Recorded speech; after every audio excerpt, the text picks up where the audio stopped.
nnọọ n'oge ekene ndị ọma taa nwa ebe ọbụla nọ ya mara gị mma ụtụtụ ọma ehihie ọma mgbede ọma ọ ka bụ onye nke gị ọnya Hilary Chukwuebuka mụ na nwaada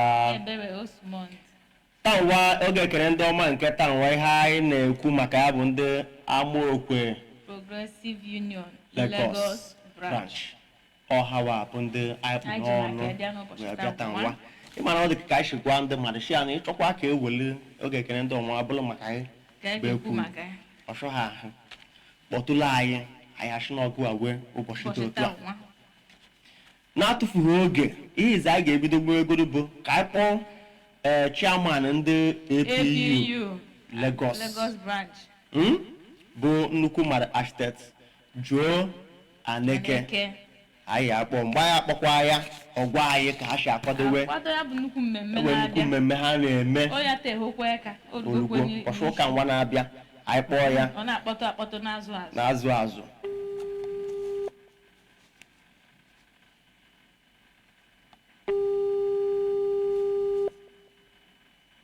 ka ọ anyị na-eche ọrụ ngwagwo ọhịa ha bata kịta unu eme ekene gị deme eyo ịnọ live na Amokwe TV achị ka anyị kpọtụlewe maka na ọnụ wawe izu ụka nwa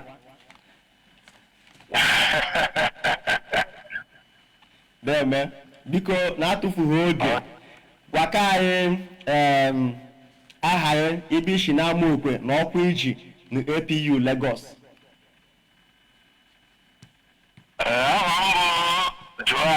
Aneke Joseph. Okay. Abụ m onye ugwu akụrụ n'etiti ụwa na Amokwe. Ọ bụ chairman APU Lagos. Deme. Anyị ekene yi.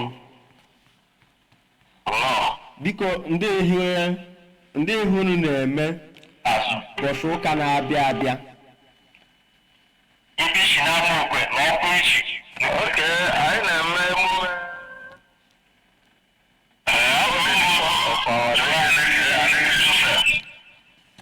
program, the Legacy Magazine launch. Okay. Anyị emegbu nke izu, mee nke mbụ, mee nke abụọ, nke ịtọ ya. Deme.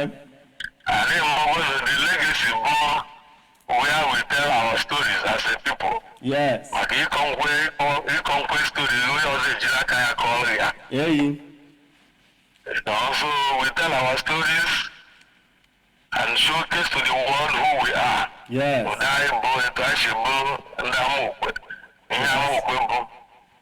Then at the program, I recognize the outstanding people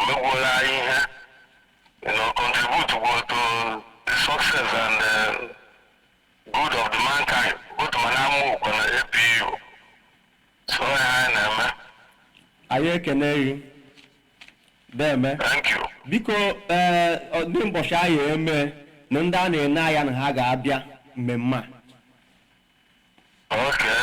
A na-eme ụbọchị ụka 3rd of December. N'ebe anyị anọkwa mee maka ndị be anyị na-eso azụ Lagos ma ndị chọrọ ịbịa. Ebe anyị ga na-eme ebunu Power Hall. Police Officer Life Association Hall. Okay.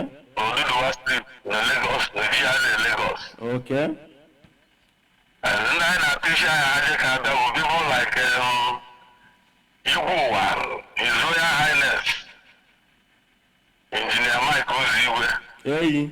The father of the day. And Madam Barrister Emeka Chibuke, the chairman of the day. The chairman of the day.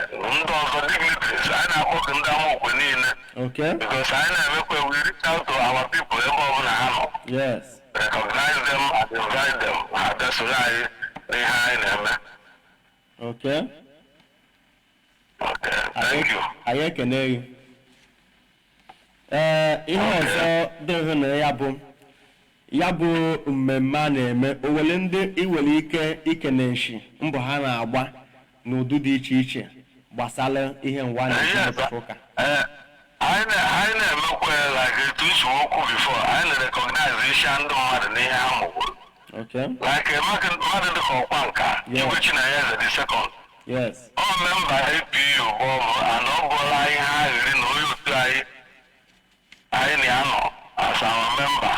Which are in the Bahashino, hey, now find they have what? Probably we have. Hey. So we can live and go try. I show one now I'm going to meeting so that will make him our patron. Yeah. So on that day, he's going to be a patron of the union. It will become a patron of the union. There, man. And some other people too.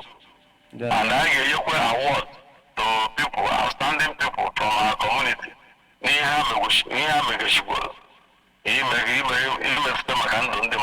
Yes. People that make a chivote. That is the Emeka Chivote. I know award. Yes. For this Roman who says I know award. Okay. Engineer Chief Engineer Edus Igwe. Yes. I know award. Engineer Chijoke. You know the I know award.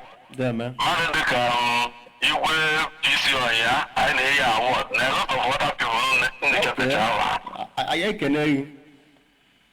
Thank you very much, my brother. Maka isoela Amokwe TV. Anyị na-achị nkwa ka isi achịkọta APU Lagos ọ dịghị fecha fecha. Ndị na-esoela anyị ajikwa ohere a na-agwa unu na ha chịkwa na Amokwe TV ya nọ live. Sọnde ahụ onye chekwa n'ebe ọbụla. Anyị ga na-egosi unu ka o si aha na ka o si. Ihe na-agwa onye ọbụla gbazitebe. Onye ọbụla gbazitebe friends and well wishers. Onye ọbụla bịama. Deme. Amokwe TV ekene ha ndị nọ nri na-arụ to publicize it to the world. Anyị ekene gị. Deme. Kaadụ shinne. Ọ ga-adịkwa ọkpọ. Anyị adịkwa ọkpọ. Anyị ekene gị nnukwu mara ebe bụ Amokwe welu mmadụ. Thank you very much. Deme. Ka anyị kọntinue ihe ndị ọzọ bụ Oge Ekene Ndị OMa kene echikwe ndị ọzọ anyị na ha nọ achị gị deme maka isore Amokwe TV ya baala gị. Okay, my brother. Thank you very much. Deme. Amen. Ndị na-eso elu Amokwe TV unu ahụgo ka ya bụ mmemme shi aha. Onye anyị na-akwụ kịta bụ nnukwu mmadụ Chief Aneke. Ọ ya bụ chairman APU Lagos. Anyị na-achị ndị Amokwe unu anụgo ihe o kwuru. Ịbụkwala onye Amokwe ma ị nọ Lagos ma ị nọ nso na Lagos gbahutewe ka bịa tachi ọsa. Ị chọghụla ide ya aha ya solu ụmụnne n'ihe a na-eme dị ya aha. Ihe anyị na-ayị unu bụ na onye bịakwa ya so na-eye ọkwa na iso na-ehe na ịbịa ha ụbọchị ahụ gbakwa mbọ hụ na isoela Amokwe TV maka na anyị egochie live ka o si eme. Gbaa mbọ hụ na isoela Amokwe TV anyị egochie live. Ihe anyị na-akọwala unu wee na-achị unu deme maka isoele Amokwe TV. Anyị ejikere ohere agụfụtakwa ndị anyị ekene nshikwe. Anyị ji ohere a na-ekene nnukwu mmadụ bụ ya bụ chairman ndị APU Lagos bụ onye anyị na-akwụchefuru fonu ọhụụ ya bụ Chief Joseph Aneke. Ashia ya baalia deme ọrụ ụwa na Amokwe ndị na-ahụ ka Amokwe na-aga n'ihu anyị na-ekene. Okay, onye ọzọ anyị na-ekene nkwe bụ mmadụ dịka Chief Hyacinth Eze Chitele Mmanụ. Yes, Eze Chitele Mmanụ nnukwu mmadụ. Double Chief CEO Hakon Engineering Company. Double Chief anyị na-ekene gị. Anyị na-ekene gị n'ụzọ pụrụ iche. O sokwa ahụ na ya bụ mmemme na-aga n'ihu. And Double Chief ihe ọzọ bụ na ihe niile a na-eme na Amokwe ụhụ a na-ahụ ọ ya dịka ibu n'ime ezi mana ọkwa moto bụ ị na-agba ihe a fuel agba fuel mgbe niile ọ dịghị izi anyị shigị jide ka iji anyị na-ahụ aka ọlụ gị deme.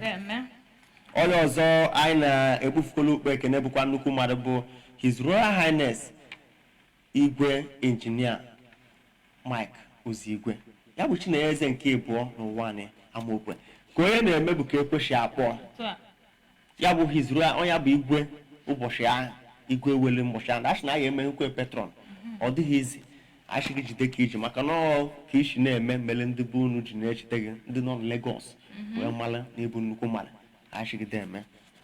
anyị wee na-ekenekwa nnukwu mmadụ dịka Chief Alex Oya.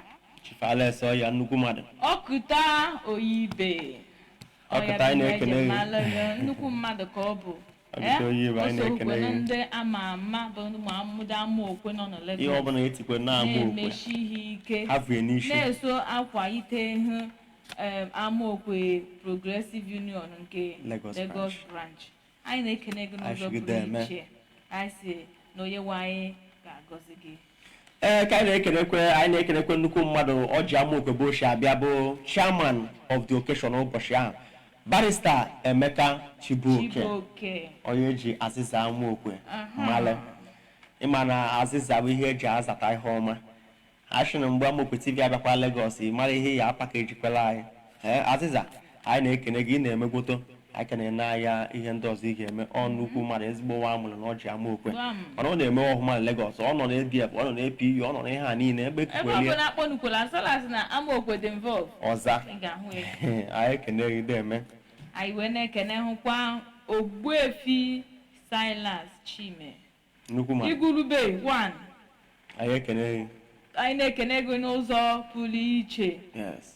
Igurube nnukwu mmadụ. Ahụ na ya bụ nnukwu mmemme na-aga n'ihu. Ọ na-aba kpọkwa Amokwe ha fụta n'ike na ebube. Ọ na-abụ ekwughe n'ekpom shinoi Amokwe. Ọ na ha kwa ka tikefute shige shinogin.